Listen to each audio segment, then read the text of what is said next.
Hello दोस्तों, एक बार फिर आपका स्वागत है मेरे बीवी के ब्लॉग में। तो संडे को हम लोग पहुंच गए जनकपुर फादर्स डे के दिन मदर्स डे बनाने के लिए। और ये हैं हमारी सासू माँ और ये साहब है हमारे छोटे साले साहब के छोटे साहब। माँ बेटी का मिलन देख के दिल भाव विभोर हो गया। जैसा देखने पे लगा जैसे दो हंसों का जोड़ा कितने टाइम के बाद में मिल रहा है। ये शिखर वार्ता काफ़ी लंबे समय तक चलती रही और दोनों लोग एक दूसरे को भाव विभोर के साथ में एक दूसरे का हालचाल लेते रहे। और बीच बीच में ये मेरे छोटे साले के छोटे साहब डिस्टर्ब करते रहे अपने अटखेलियों से। ये हमारे छोटे साले के छोटे साहब की नादानियों की एक अलग ही कहानी है। और बीच बीच में बड़े साहब भी आते जा रहे थे। तो काफ़ी देर चली इस शिखर वार्ता के बाद में हम लोग पेट पूजा पे टूट पड़े और सब लोग जम के भोजन की तरफ एकदम टूट पड़े। ये बड़े साहब, ये हमारी श्रीमती को आप देख ही रहे हैं, जमकर रोटी पर एकदम ऐसे टूटी जैसे कि जब बच्चे शैतानी करते हैं तो उनको मारने के लिए डंडे से टूटती हैं। तकरीबन 20 मिनट तक भोजन के साथ हमारा युद्ध चलता रहा। और भोजन करने के बाद में बीच बीच में कुछ गपशप भी होती रही। और हमारी छोटी बिटिया उसको बस एक दूसरे की बातें सुनने में ही वो लगी रही। वो समझ नहीं पा रही थी कि हम ये आ तो गए हैं लेकिन यहाँ पे हम किस तरह से क्या बोलें। समय का चक्र धीरे धीरे बढ़ता गया और खाना खाने के बाद में रात में बज चुके थे 11। तो हम लोगों को अपने यहाँ से निकलना था और निकल के आना था अपने यहाँ। तब तक ये चार हंसों का जोड़ा ये एक दूसरे से चिपक कर बैठे थे कि हमें रात भर यहीं पर रहने दो।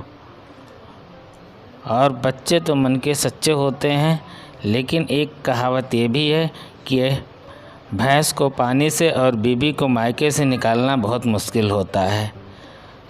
रात धीरे धीरे बढ़ती जा रही थी और हम लोग को वहाँ से निकलना था, लेकिन किसी तरह से बेमन से भी हमारी श्रीमती जी वहाँ से उठकर घर आने के लिए तैयार हुई। हमने वहाँ से मंगाया, ओला बुक कर दिया था, लेकिन काफ़ी टाइम तक वेट करने के बाद भी कोई गाड़ी नहीं मिली। अंत में हमें वहाँ से फिर एक ऑटो वाले भैया ओला पे ही दिखे, तो उनको मैंने फिर ओला पे बुक किया। और तब तक टाइम था उनके आने का, तब तक यहाँ पे हंसी मजाक का दौर चलता रहा। सब लोग एक दूसरे की खींचातानी में लगे थे और समय धीरे धीरे निकल रहा था। तो हमारी सासू माँ के चेहरे पे भी उदासी देखी जा रही थी कि उनकी बेटी क्षण मात्र के लिए आई थी और फिर अब जा रही थी। तो वो भी भरे मन से अपनी बेटी को विदा करने में लग गई। और यहाँ से फिर हम लोग अब निकलने वाले थे और हमारा ऑटो लगभग गेट पर पहुँच रहा था। तो अब हम लोग यहाँ से प्रस्थान कर रहे थे और एक दूसरे से का मिलन समारोह के बाद हम घर से बाहर निकल चुके थे। और घर से बाहर निकलने के बाद में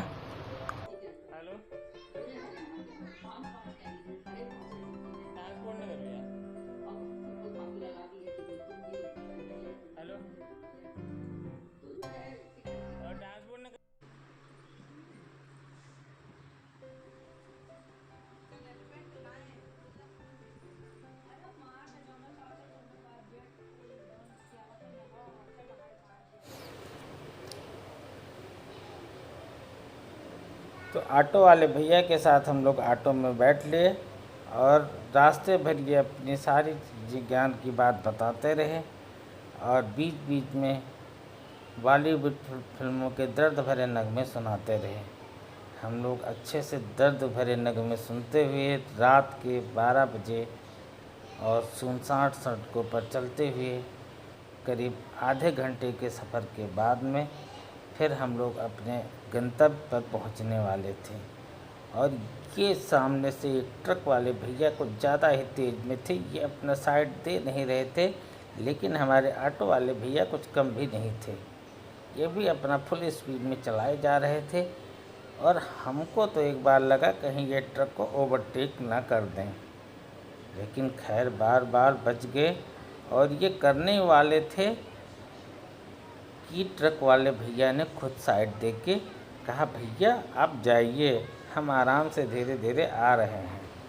तो दोस्तों, ये था हमारा छोटा सा मिनी ब्लॉग और ये पहला ब्लॉग हम लोगों ने बनाया है। तो उम्मीद करते हैं अगर आपको समझ में आया होगा तो चैनल को सब्सक्राइब कीजिएगा, और नहीं आया होगा तब भी कर लीजिएगा, कोई दिक्कत नहीं होगी आपको।